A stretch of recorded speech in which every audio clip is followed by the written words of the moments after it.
Buenas noches, bienvenidos todos. Señor les bendiga.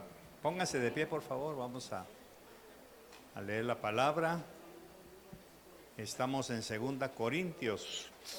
Vamos a hacer un recordatorio del capítulo 7 y luego pasamos al capítulo 8 que nos toca esta noche. El capítulo 7, verso 13, estaba hablando Pablo de cómo había sido consolado por Tito al ver la actitud de los corintios cuando les envió una carta. Y dice: por esta razón hemos sido consolados. Y aparte de nuestro consuelo, mucho más nos regocijamos por el gozo de Tito, pues su espíritu ha sido confortado por todos vosotros. Porque si en algo me he jactado con él acerca de vosotros, no fui avergonzado, sino que así como os hemos dicho todo con verdad, así también nuestra jactancia ante Tito resultó ser la verdad. Recordemos que Pablo está hablando de la tristeza que les había causado a los corintios por una carta que les envió, que fue bastante fuerte. Pero cuando Tito les llevó esta tercera carta, que realmente es la segunda, los encontró muy contentos, arrepentidos de su actitud de rechazo. Y entonces dice: de lo que yo había presumido, por así decirlo, con Tito, resultó ser la verdad, que ustedes eran nobles. Estoy parafraseando. Verso 15.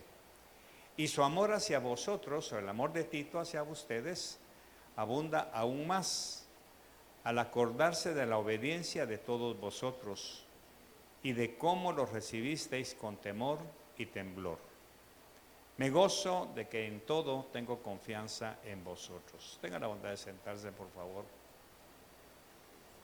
Aquí termina Pablo su explicación a los corintios de que por haber tratado bien a Tito, lógicamente él se siente con confianza al haber visto la actitud de los corintios cuando ellos cambiaron su conducta y aceptaron sus errores, su falta de respeto que le tenían a Pablo.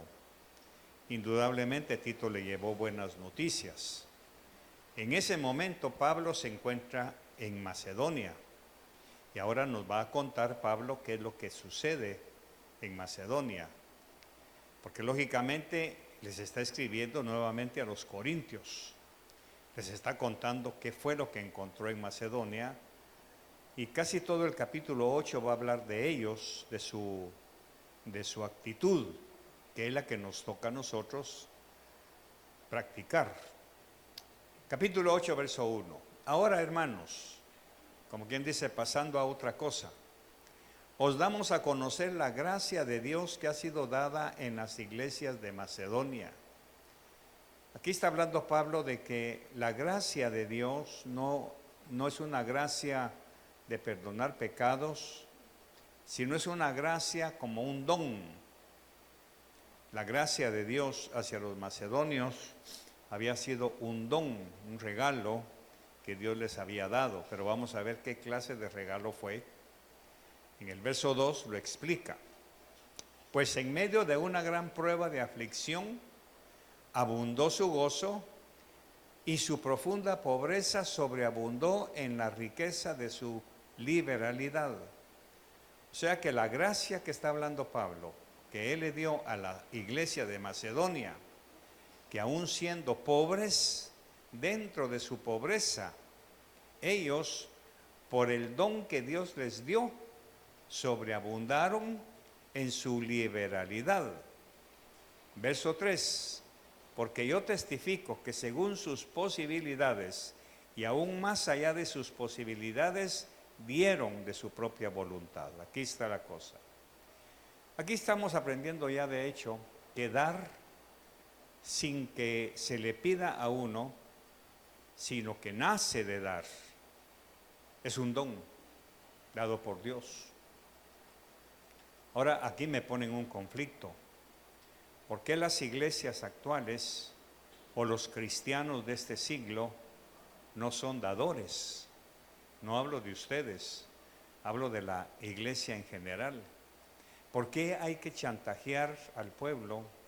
¿Por qué hay que amenazar y hacer una serie de subterfugios como rifas, comidas, celebrar campañas para ver cómo el pueblo aporta recursos para la obra? Lógicamente, tengo un poquito de problemas con estos textos. El dar, según Pablo, en este caso de los macedonios, era una gracia que Dios había puesto en ellos. Era un don el que les había dado. Quiero creer que ese don nos lo ha dado a todos o a muchos, pero lamentablemente no hemos entendido que el dar por la propia voluntad sin que nos tengan que pedir es un regalo de Dios. Lo vamos a repetir. Verso 2, regresemos. Pues en medio de una gran prueba de aflicción, abundó su gozo y su profunda pobreza sobreabundó en la riqueza de su liberalidad. O sea que aunque eran pobres, ellos se esforzaron por dar una ofrenda. Y en el verso 3, Pablo dice, yo testifico que según sus posibilidades, de acuerdo a lo que cada uno podía dar, y aún más allá de sus posibilidades, dieron de su propia voluntad. O sea, no hubo que pedirles. Ellos tuvieron ese anhelo, ese deseo de dar.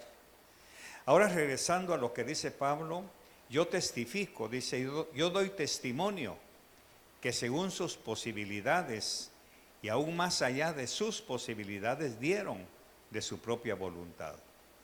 Pero el impacto que me hace esta actitud tan humilde y tan sincera de los macedonios, porque yo tomo esto para mí, está en el verso 4. Veamos, verso 4. Suplicándonos con muchos ruegos el privilegio de participar en el sostenimiento de los santos. Imagínense, estos macedonios tenían un don del dar tan fuerte dentro de ellos, en su corazón, que le suplicaron a Pablo. Lógicamente Pablo, al verlos en una posición de pobreza, les dijo, no hermanos, eso es un comentario, no se desprendan. Eso es lo que hay atrás de esto. Pero ellos dijeron, no, te suplicamos con muchos ruegos. O sea, no nos evites sembrar, por así decirlo, para el sostenimiento de los santos. Verso 5. Y esto no como lo habíamos esperado. O sea, Pablo dijo, bueno, son pobres, me están suplicando que les acepte su ofrenda, van a dar un poco. Pero ¿qué pasó? No como lo había esperado, sino que primeramente se dieron a sí mismos al Señor. Aquí está la clave de la cosa. Aquí voy a insistir un poquito en que lógicamente para que yo pueda dar como un don de Dios, primero tengo que darle mi corazón. Primero tengo que darle mi vida. Pablo lo expresa perfectamente cuando dice, sino que primeramente se dieron a sí mismos al Señor y luego a nosotros por la voluntad de Dios. O sea, aquí hay una enseñanza muy profunda porque nos pone en una disyuntiva. Solamente aquellos que le han entregado al Señor su corazón, no hay nada menos que puedan darle a Él. O sea, si ya le di mi vida, si ya lo recibí como Señor, si ya valoro las cosas que Él me ha dado, todo lo que Él me ha dado no es mío. No es mío. ¿Por qué? Si mi propia vida no es mía, sino que es de Cristo, todo lo que yo pueda tener le pertenece a Él. No sé si me estoy explicando. Yo creo que esta es la columna vertebral del dar. ¿Por qué muchos no damos una ofrenda? Porque tenemos que esperar que nos pidan. Hace unos años yo empecé a enseñar un principio, quizá lo hice en la carne, no sé, porque no dio resultado, de que tal vez alguien se acercara a contabilidad y preguntara, hermanos, ¿cuánto falta para la renta? Ah, pues falta tanto, yo lo doy. invité al pueblo, hagámoslo. ¿Qué le falta? ¿Cuánto falta? Bueno, pues voy a poner tanto para que falte menos. Pero nunca hubo respuesta. Quizá porque fue fuera del Espíritu Santo, porque no era tiempo, o porque la semilla de esa palabra no surtió efecto. Porque lógicamente no hemos valorado que nosotros somos una familia. Y en una familia unida, por supuesto, en una familia donde el centro es Cristo, todos colaboran para sacar adelante la casa. Por eso es importante que un padre o una madre que ha criado a sus hijos y van a empezar a trabajar, eso lo enseñó el pastor Vladi y en Guatemala lo practicamos muy bien, que cuando el hijo ya empieza a trabajar, se le da una responsabilidad para que cumpla algo en la casa donde vive, que pague un recibo de luz, que se haga cargo del agua, que haga algo con el súper, no para mantener a sus padres, sino una responsabilidad de devolver en algo todo lo que ha recibido. Claro, en Guatemala también hay muchos padres que no cumplen con esa función y le dicen a su hijo, bueno, estás trabajando, sostente tú mismo. Como quien dice, yo ya no tengo responsabilidad, pero eso le está robando al hijo la oportunidad de aprender a devolver lo que sus padres le dieron. Eso es lo que Pablo está enseñando aquí. Esto no lo habíamos esperado, sino que primeramente se dieron a sí mismos al Señor. Porque si Dios me dio su salvación, si Dios me dio su sacrificio, si Dios me dio su bendición, si estoy sano, si puedo hacer mis ejercicios, si puedo comer tranquilamente sin que nada me enferme, si puedo vivir en una libertad preciosa del pecado, aunque no soy perfecto, tengo que devolverle en algo, pero que tiene que nacer. Ahora, para que eso suceda, primero tengo que aceptar que es un don de Dios. Por eso el dador como un don, no hay quien lo detenga. No hay quien lo detenga. He tenido la experiencia de que algunas personas me rechazan mi ofrenda. Me dicen, no pastor, esto yo tengo suficiente, tome, úselo para alguien más. Lógicamente son personas que no saben recibir y de alguna manera me han lastimado porque me rechazan la semilla, pero lo paso por alto y busco a alguien más. Alguien necesitará una ofrenda. Y si no la necesita porque tiene, definitivamente, si conoce el principio del dar como un don de Dios, la recibe y la siembra por otro lado. Eso sería lo lógico. Esto lo enseñamos cuando estábamos en la universidad. Cuando entre risas y risas enseñábamos que el evangélico tiene toda talla, ¿verdad? Que si el zapato le queda corto, pues sí me queda bien para sembrar. Yo no lo voy a usar, pero alguien lo va a sembrar. Entonces, lógicamente, si alguien le regala a usted un par de zapatos que le quedan grandes, diga, ay, lástima, no me quedaron. Usted está devolviendo la semilla. Lo lógico es que le diga, muchas gracias, usted me sembró sus zapatos, pero no son para mí, voy a ver para quién son. Ese sería lo ideal para nosotros. Pero muchas veces caemos en el orgullo de que como no me quedó a mí, se lo devuelvo. Eso aplica en todo, aún en una ofrenda financiera.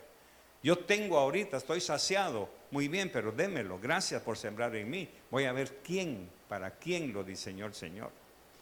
Entonces estos macedonios están dando una lección y Pablo se lo está contando a los corintios y por extensión a nosotros, para hacernos saber que si nosotros no nos hemos entregado totalmente al Señor, mucho menos le vamos a entregar lo que supuestamente es nuestro. Que a la postre nada es de nosotros, todo es de Él. Verso 6. En consecuencia rogamos a Tito que como él ya había comenzado antes, o sea, a recoger la ofrenda, así también llevara a cabo en vosotros esta obra de gracia. Si usted se da cuenta, que llevara a cabo en vosotros o en ustedes los corintios esta acción de gracia. como don de Dios. Ahora verso 7 dice, mas así como vosotros abundáis en todo, dos puntos, en fe, en palabra, en conocimiento, en toda solicitud y en el amor que hemos inspirado en vosotros, ved que también abundéis en esta obra de gracia. ¿Cómo lo entendemos?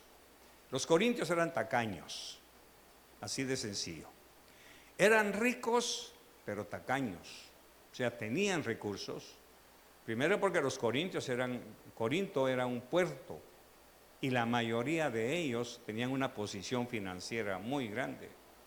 Sin embargo, adoraban tanto el dinero como Dios. Por eso es que Pablo insiste con ellos en demostrarles que por ejemplo, vamos a hacer un mapa mental. Al lado derecho tenemos a Corinto y Éfeso. Al lado izquierdo tenemos a Macedonia, Acaya y Galacia. O sea que están geográficamente están en puntos opuestos, pero no es casualidad. Están opuestos tanto en territorio como en cristianismo. Los macedonios eran pobres y eran dadores. Los corintios eran ricos y eran agarrados. ¿A cuál pertenecemos nosotros, verdad? ¿En qué extremo estamos? Entonces seguimos. Mas así como vosotros abundáis, le está diciendo, porque recordemos que desde la primera carta Pablo les está diciendo, ustedes tienen dones, ustedes tienen fe, tienen palabra, tienen revelación, el Espíritu Santo se ha derramado, pero hay algo que están dejando de hacer. ¿Qué es? ¿Qué es? El dar.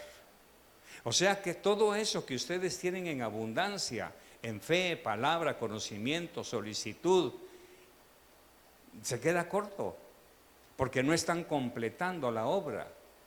Todo esto que ustedes tienen debiera verse reflejado en una actitud de dar abundantemente. Ahora veamos lo que dice el verso 8.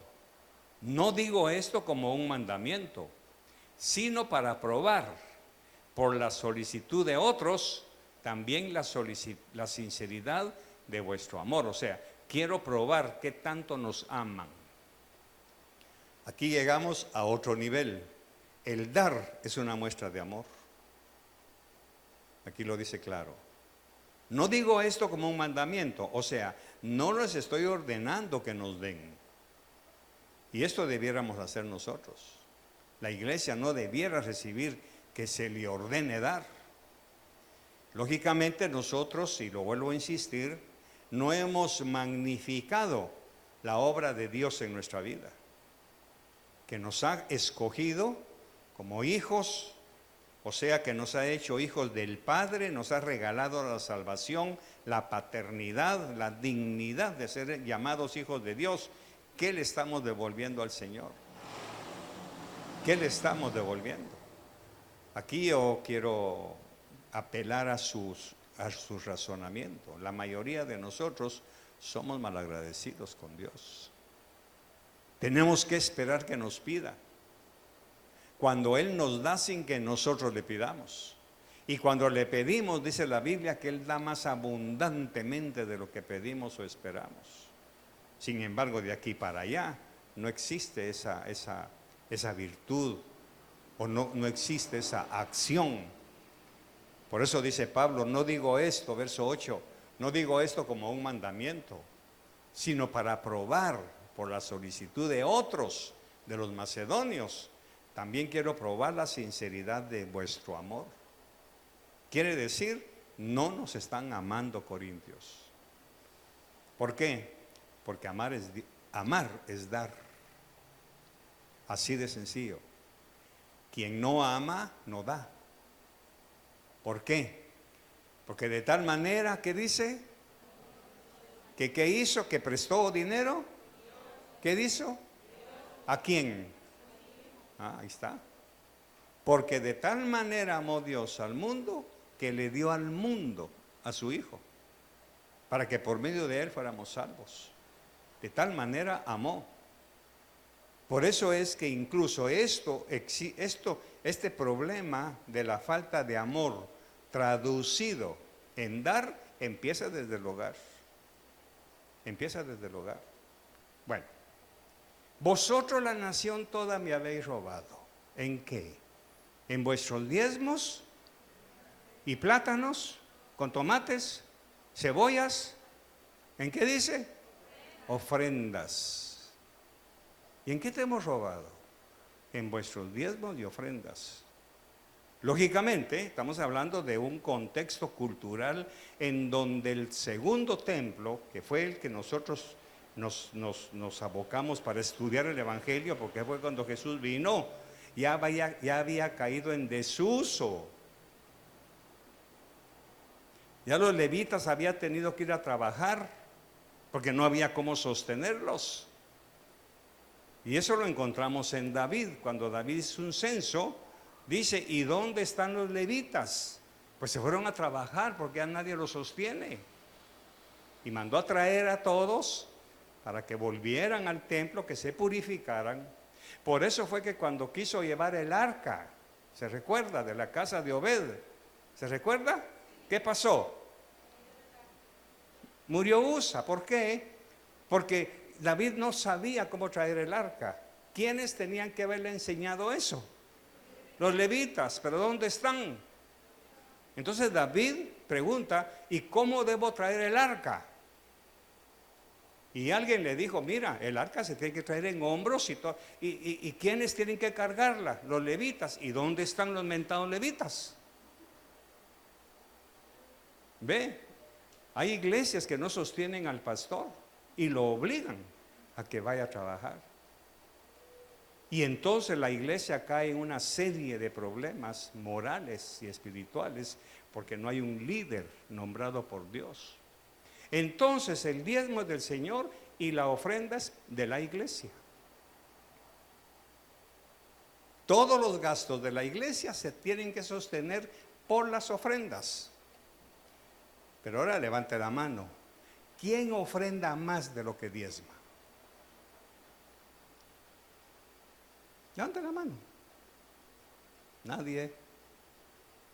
La ofrenda tiene que superar el diezmo. ¿Por qué? Aquí lo dice. Porque el diezmo es un impuesto. La ofrenda es voluntaria. Y si es voluntaria, ¿qué tiene que suceder con la cantidad? ¿Tiene que ser menos o más del diezmo? Más. Pero en la práctica, ¿qué sucede? Porque no hemos entendido que la ofrenda... Mire, ¿qué pasó en Éxodo? Cuando el Señor le dijo a Moisés, ¿qué le dijo el Señor Moisés al pueblo cuando le pidió la ofrenda para el tabernáculo? ¿Qué dijo al final? No ha leído la Biblia. ¿Qué dijo? Ya no traigan más, suficiente. ¿Pero qué? ¿Era el diezmo o era la ofrenda? Porque la orden es, dile al pueblo que todo aquel de buen corazón que traiga ofrenda para construir mi tabernáculo.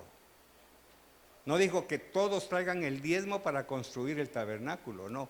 La ofrenda de buen corazón para construir el tabernáculo depende de las buenas ofrendas. ¿Cómo vamos? Esta carta es para nosotros. Esta carta es para nosotros.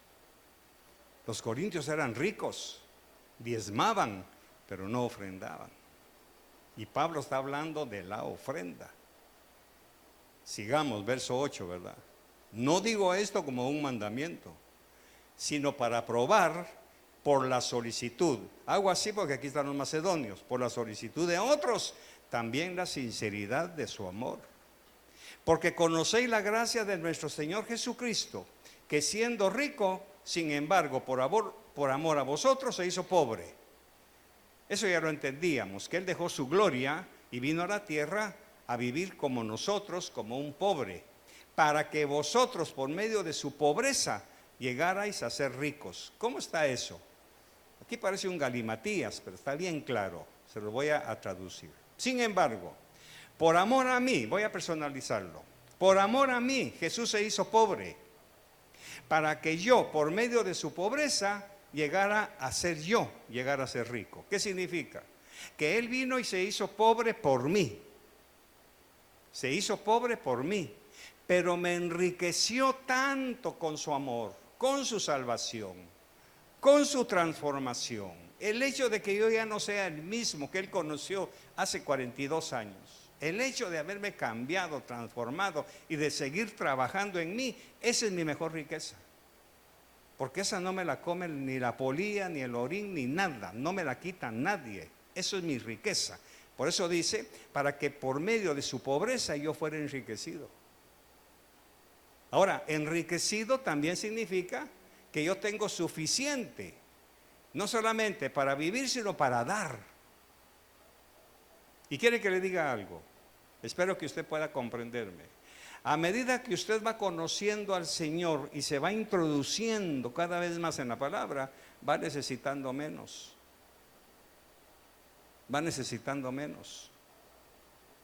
Usted empieza comprando 4 o 5 pares de zapatos. Dentro de 20 años, si realmente se ha entregado al Señor, le bastan con 2. Ya no quiere más. ¿Por qué? Una frase que yo le digo al Señor: ya lo tuve y no me hicieron feliz. Ya lo tuve. Yo ya tuve todo eso y no encontré la felicidad. La verdadera felicidad la encontré cuando fui conociendo un poco más y más al Señor. Entonces me fui desprendiendo de todo eso. Lo usé para bendecir a otros. Eso es lo que pasa con Pablo. Entonces dice en el verso 10: y doy mi opinión, o sea, como quien dice, esto no es del Señor, es mío. Y doy mi opinión en este asunto, porque esto os conviene a vosotros, que fuisteis los primeros en comenzar hace un año. ¿Lo está leyendo? ¿Aló? Ok. ¿Qué dice? Léalo todo. Y doy mi opinión en este asunto.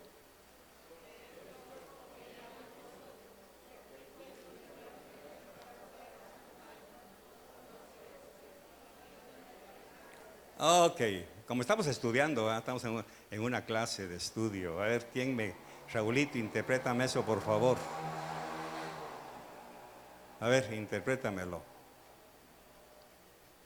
Vamos a ver.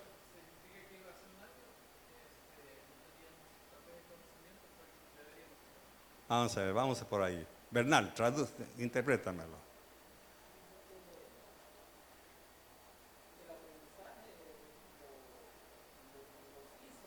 Ajá.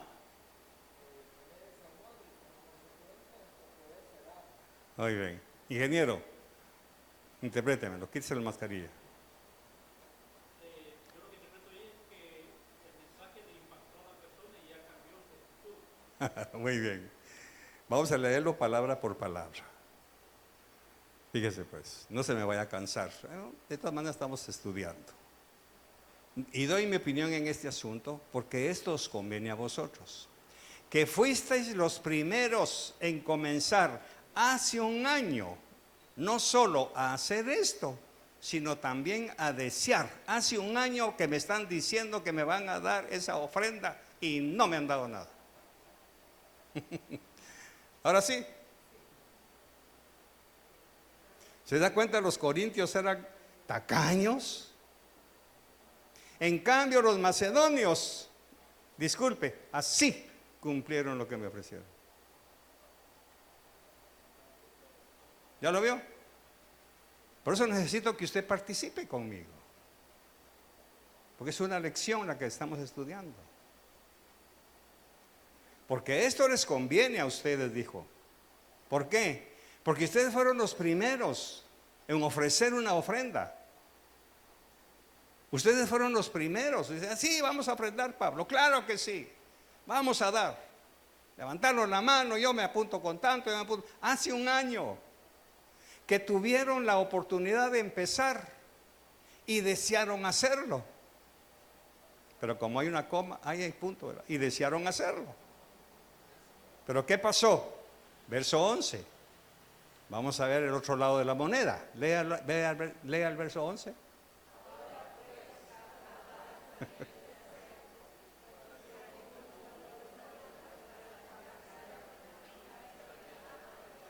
Vamos a ver mi exégeta, Raulito, tradúceme eso.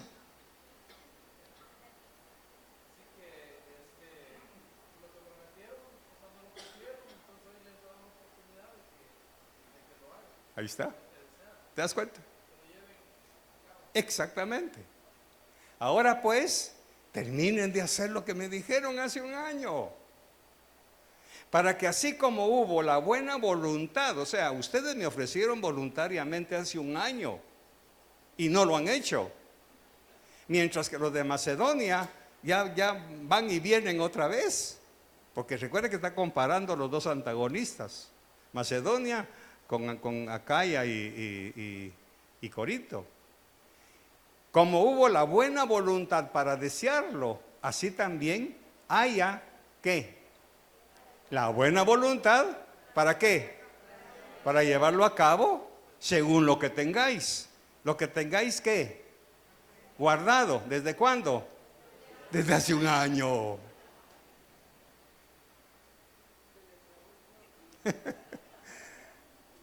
Está hermoso, ¿verdad? O sea que esta iglesia tenía guardado el dinero y no lo soltaba, hermano. Tenían que esperar un WhatsApp ahí para que Pablo les dijera: ya voy para Jerusalén, ¿me van a dar algo de lo que ofrecieron? ¿Verdad? Ahora la pregunta, Bernal, ayúdame. ¿Ha cambiado esta iglesia con respecto a nosotros? ¿Estamos igual? ¿Estamos igual? ¿Se da cuenta? Ahora pues, verso 11, acabad también de hacerlo, para que como hubo en el pasado la buena voluntad para desearlo, así también la haya para llevarlo a cabo según lo que tengáis. Por eso fue que nosotros, mi esposa y yo, aprendimos a no hacer promesas de fe. Vladia hasta me llamó la atención, me dice: no, Carlitos, no lo hagas. La gente se va a frustrar, porque para ofrecer son emocionales, pero para cumplir no lo van a hacer y se van a condenar por no hacerlo, y a veces hasta se van de la iglesia. Y tú tenías razón. Por eso es que nosotros ya no hacemos promesas de fe. Lo que hacemos es ejercicio de fe. Sin embargo, ahí muchos ya se cansaron. O sea, no abonó en su corazón, pero es otra cosa. Verso 12. Porque si hay buena voluntad, aquí viene ya el reproche, se acepta según lo que se tiene, no según lo que no se tiene. O sea, nunca ofrezca más de lo que usted está capacitado para dar. Aquí ha venido gente, se ha congregado con nosotros, que han querido quizá hacer un acto de fe como un clon, como una imitación. Y supe de una persona que empezó a pagar un colegio, empezó 1, 2, 3, al cuarto mes ya no pudo. Y dejó a la familia totalmente comprometida. Y sencillamente dijo: ya no puedo. ¿Y ahora qué hacemos con el colegio? ¿Qué hacemos con el alumno? ¿Qué hacemos con el compromiso? Por eso dice Pablo en el verso 12, porque si hay buena voluntad, se acepta según lo que se tiene, no según lo que no se tiene. O sea, lo que ustedes me ofrecieron no lo supieron cumplir, aunque tienen. Verso 13. Esto no es para holgura de otros, o sea, para que otros se relajen, y para aflicción vuestra. O sea, no lo digo para que se sientan mal, para que se sientan condenados, sino para que haya igualdad entre los macedonios y los corintios. Así como ellos lo hicieron de buena voluntad y hasta me rogaron, ustedes por lo menos cumplan lo que me dijeron hace un año. Verso 14. En el momento actual vuestra abundancia suple la necesidad de ellos. Vuestra abundancia suple la necesidad de los macedonios, para que también la abundancia de ellos supla vuestra necesidad, de modo que haya igualdad. O sea, para estar parejo, dice Pablo. Recuerde que Pablo era un misionero en donde predicaba 1 o 2 años en cada iglesia, pero se movía por toda esa zona de Asia. Entonces las visitaba constantemente. Pero como hablábamos el jueves pasado, ¿qué tenían los corintios como para haber atrapado el corazón de Pablo? Otro pastor los deja, hermanos. Los tacaños no dan nada y miren qué hacen, les manda un pastor y todo. Pero él insistía una y otra vez, de tal manera que hasta los llegó a lastimar, ¿verdad? Verso 15, como está escrito, el que recogió mucho no tuvo demasiado, y el que recogió poco no tuvo escasez. ¿De qué está hablando? Del maná en el desierto. Si eran 10 personas las que vivían en esa tienda, agarraban 10 y no les sobraba. Si eran 2, agarraba para 2 y tampoco les sobraba. Así que parejo. Eso quiere decir que nosotros en Visión de Fe no debiéramos esperar que nos pidan. Debiera haber una actitud espontánea de dar, de preguntar cuánto falta, qué puedo hacer. No se trata de que yo lo pague todo, se trata de suavizar, de poner en mi corazón. Pero óigalo bien, y me quiero ser puntual en esto. No se ponga una cuota. No diga, bueno, yo voy a dar 25 mensuales. No lo haga, por favor. A ver quién me explica por qué. ¿Por qué? Porque es un lazo. Y el diablo va a venir y le va a quitar los $25. En 2 meses usted ya no puede dar. ¿Qué pasó? ¿Qué pasa aquí adentro? Culpa, condenación, vergüenza. En cambio, si usted lo hace delante de Dios, Señor, yo quiero colaborar, provéeme. Es un trato entre usted y Dios. Ahora, ¿Dios se quedará con eso, Dina? Nunca. Pero nosotros no tenemos el valor de experimentarlo. Por eso no vemos milagros. Verso 16. Pero gracias a Dios que pone la misma solicitud por vosotros en el corazón de Tito. O sea, que así como yo los amo, Tito también se ha contagiado por ese amor. Verso 17. Pues él no solo aceptó nuestro ruego, sino que siendo de por sí muy diligente, ha ido a vosotros por su propia voluntad. Quiere decir que Tito le dijo a Pablo, yo voy a ir a Corinto y les voy a ir a llevar tu carta de qué fue lo que pasó en Macedonia. Me imagino, uno de mis profesores me enseñó y me dijo, mire pastor, los latinos no hemos aprendido a leer el principio, ¿cómo dice? El principio de lo contrario, que se dice eso, pero se está dando a entender algo diferente. Y aquí está esa regla. Pues él no solo aceptó nuestro ruego, sino que siendo por sí muy diligente, ha ido a vosotros por su propia voluntad. Le está diciendo, él no esperó que ustedes le pagaran su pasaje. Recuerde que era en barco. Él fue. Y junto con él hemos enviado al hermano cuya fama en las cosas del evangelio se ha divulgado por todas las iglesias. No nos da el nombre porque no nos interesa. Lo que nos interesa es que esa persona que se fue con Tito se ha ganado una fama de ser persistente, de ser insistente en ayudar. Verso 19. Y no solo esto, sino que también ha sido designado por las iglesias como nuestro compañero de viaje en esta obra de gracia. Vuelve a repetir lo que empezamos en el verso 1.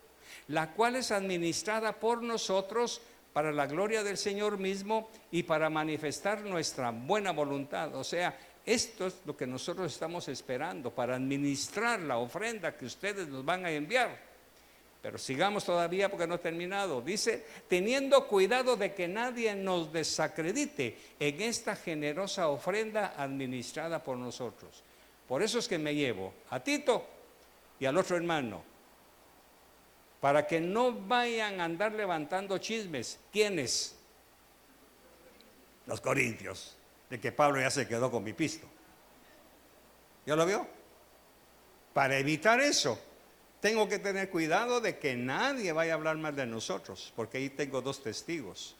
¿Y qué dijo la Biblia en algún momento? En boca de 2 o 3 testigos, ¿qué? Se arregla todo. Entonces Tito y el otro hermano van a ser testigos de que la ofrenda que ustedes manden va a llegar perfecta a su lugar. ¿A dónde? Ahorita lo vamos a ver. Pues nos preocupamos por lo que es honrado, no solo ante los ojos del Señor, sino también ante los ojos de los hombres. Quiere decir que Pablo está hablando, yo tengo que preocuparme de ser honrado delante de Dios y delante de ustedes. Por eso es importante leer lo que dice de Jesús. Jesús alcanzó estatura y gracia. ¿Quién termina el texto? Ante Dios y los hombres. Alguien puede decir, no, pastor, mire, yo soy consagrado a Dios, pero es un mañoso. No se puede. El testimonio tiene que ser ante Dios y los hombres. Eso es lo que está diciendo Pablo aquí. Pues nos preocupamos por lo que es honrado, no solo ante los ojos del Señor, sino también ante los ojos de los hombres. Y con ellos, ¿con quiénes? Con Tito y el otro hermano, hemos enviado a nuestro hermano, de quien hemos comprobado con frecuencia que fue diligente en muchas cosas. O sea, Pablo tuvo que probarlo para que él demostrara que realmente era honrado en muchas cosas, pero que ahora es mucho más diligente debido a la gran confianza que tiene en ustedes. O sea que la confianza de este hermano aumentó al ver a los corintios que al fin, después de un año, están soltando el dinero, hermano. Y le dijo a Pablo, eso deja entrever, yo voy a acompañar a Tito. Verso 23. En cuanto a Tito, es mi compañero y colaborador entre vosotros. Por eso se sabe que según la historia eclesiástica, Tito se quedó como pastor de Corinto, de la iglesia en Corinto. Pablo lo dejó ahí.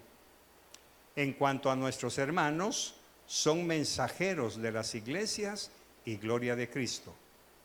Por tanto, mostrarles abiertamente ante las iglesias la prueba de vuestro amor y de nuestra razón para jactarnos respecto a vosotros.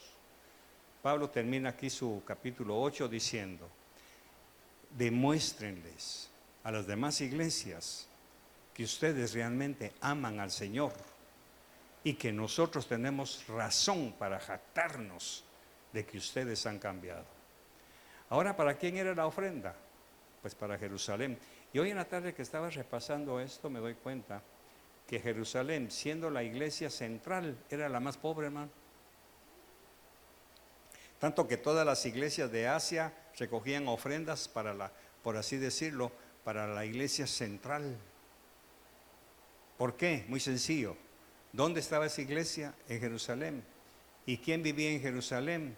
Pues el patriarca romano. Y los oprimían, los lastimaban, los herían, mantenían una actitud de sufrimiento constante.